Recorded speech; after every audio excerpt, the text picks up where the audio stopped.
નમસ્કાર ખેડૂત મિત્રો, સ્વાગત છે તમારું ખેડૂત ચેનલની અંદર। આજે તારીખ 2 ઓગસ્ટ 2024 ને વાર શુક્રવાર। આજના થરાદ માર્કેટ યાર્ડના તાજા બજાર ભાવ। તો ખેડૂત મિત્રો, આજે થરાદ માર્કેટ યાર્ડની અંદર જીરુનો સૌથી ઊંચો ભાવ 5051 જોવા મળી રહ્યો છે। હાલ જીરુના ભાવમાં સ્થિરતા જોવા મળી રહી છે। કોઈ મોટી મંદી કે મોટી તેજી હાલ જણાતી નથી। ભાવ 5000 સુધી સારા ટકેલા જોવા મળી શકે છે। તો ચાલો આપણે જાણી લઈએ કે આજે રાયડો, જીરું અને અજમાના ભાવ શું ચાલી રહ્યા હતા।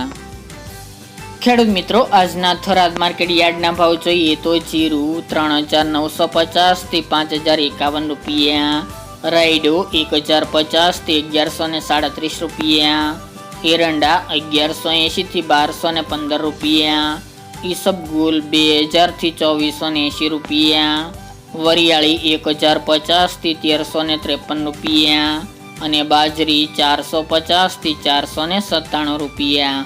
તો ખેડૂત મિત્રો, આ તાજના થરાદ માર્કેટ યાર્ડના તાજા બજાર ભાવ।